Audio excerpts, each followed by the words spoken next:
Okay, so this is Miss Harder, and we are going to do our 3.1.3 lesson using the graphing calculator and identifying solutions. So we're going to do a couple of things. Do you remember when we started chapter 1, our thought process was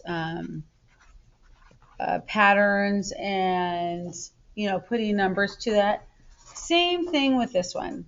So our focus today is once again patterns, function tables,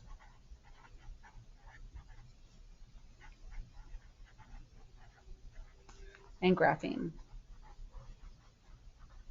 So in our CPM book, I just want to touch base because obviously I'm not there with this lesson. So here's how this is going to go. We're going to look at this. You have two things. You have the resource page, which I have right here.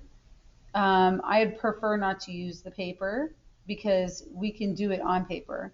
We also have the student tool. You can do that yourself right here, but I'm actually going to put this part or the table, right? I'm going to put on the table. We're going to grab the rule from the table, and then we're going to graph it. So we're going to kind of do this via my paper, and if you want to use other resources, you are more than welcome. So the first thing we're going to do with 3-18 is we are going to make an X and Y table. And we're going to always start with 0, 1, 2, 3, 4, 5, 6, just like that. So in our first figure, you can see that we have figure 1, figure 2, and figure 3. And it has a specific pattern. But if we look, we're really looking at figure number 1 and how many tiles it has. So this one has 4, 8, and 9. So number 1 has 9 tiles. Let's take a look at figure 2. If you look, it's growing. So now it has 6, 6. So that's 12, 13, 14, and then 15. Okay, and if we look, that shows us that this is going up by 6. Is it the same here? Well, if you look, it's added another 2, 4, 5. Well, let's make sure. So we've got 1, 2, 3, 4. It's 8, 16, 17, 18, 19, 20, 21. So this is 21.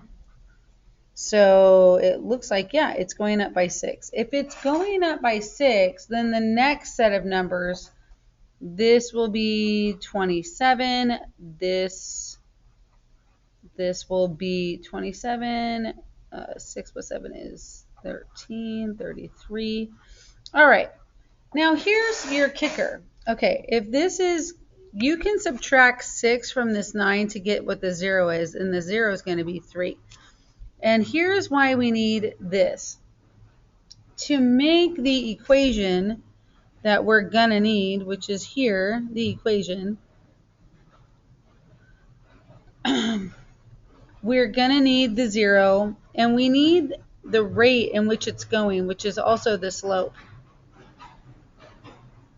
All right, so this is the b, and we want to get to y equals mx plus b. That's the equation I keep talking about. The b is going to be the 0 and 3. And here's what you need, and here's why that is. It's our starting off point when we graph it. So I'm just going to put it right underneath the b. So it's going to be, underneath the b is going to be 3.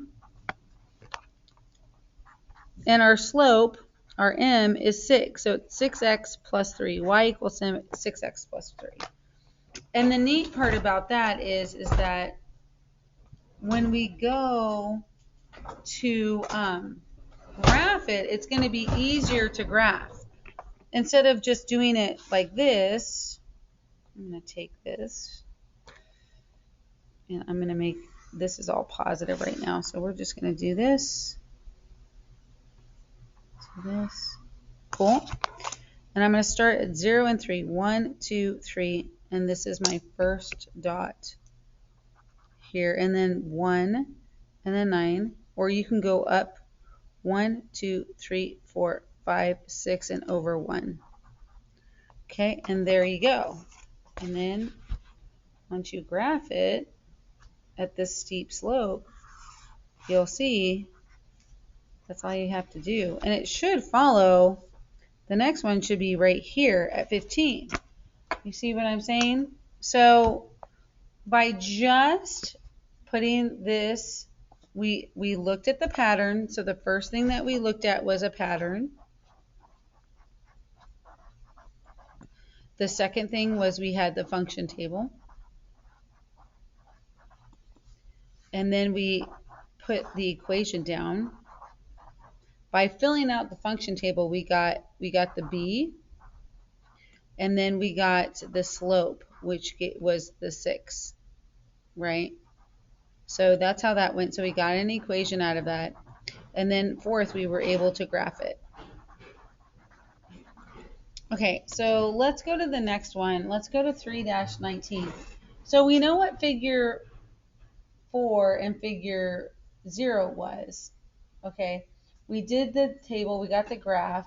How many tiles will be in figure 5? Well, 33. Okay, what would figure 100 look like? Well, let me go, actually I can put it down here and do the math. If you look at this, look, figure 100 would be an X because it wants to know how many tiles you would have for the Y.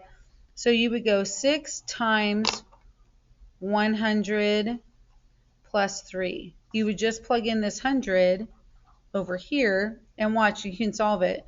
Y equals 6 times 100 is 600 plus 3. So it's going to be Y equals 603.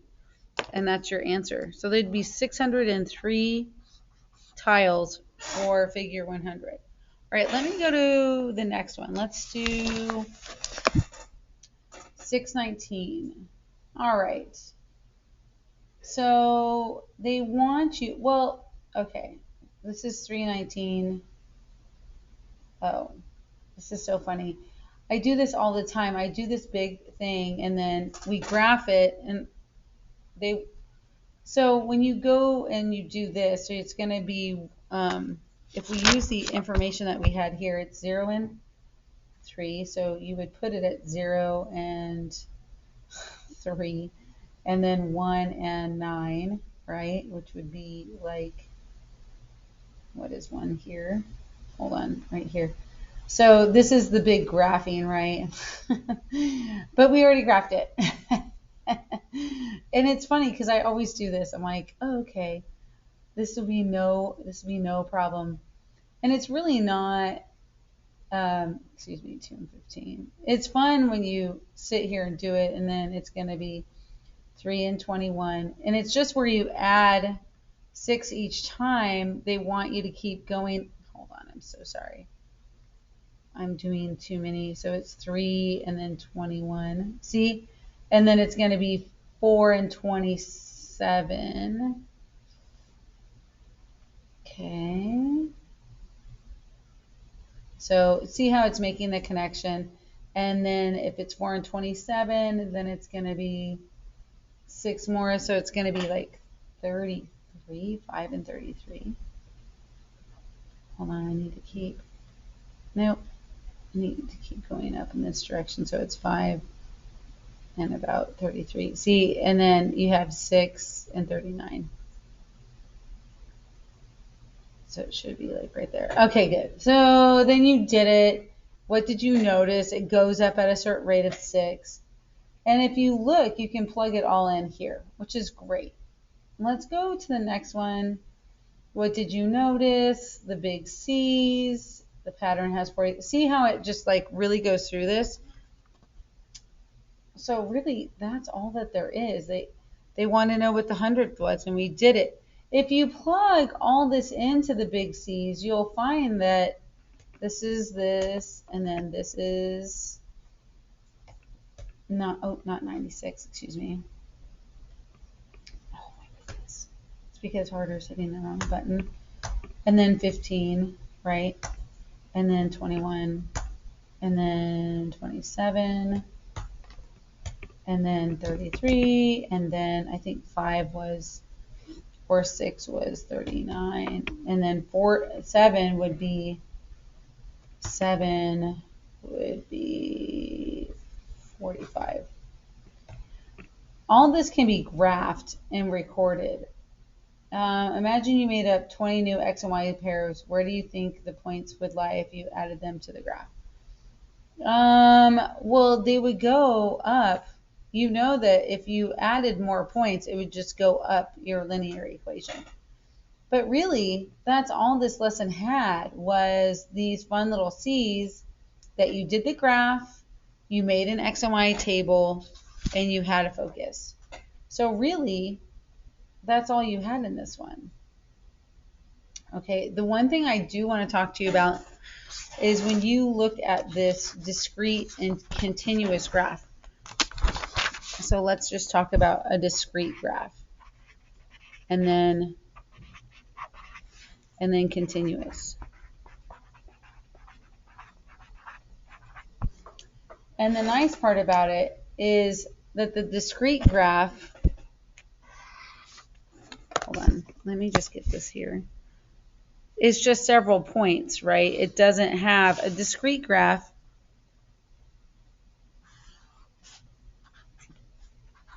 Has like points, has points, but they're not connected.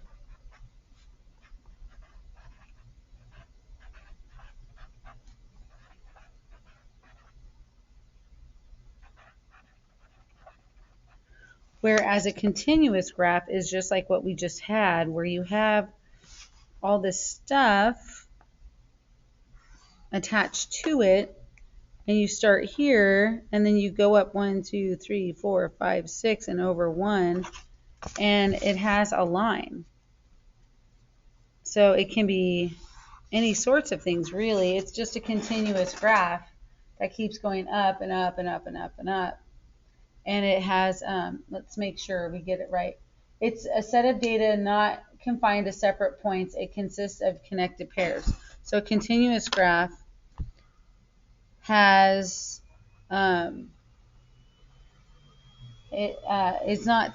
has connected points.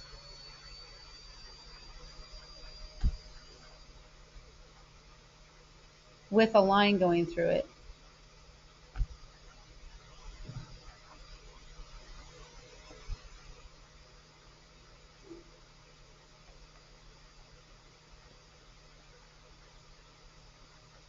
All right, good job.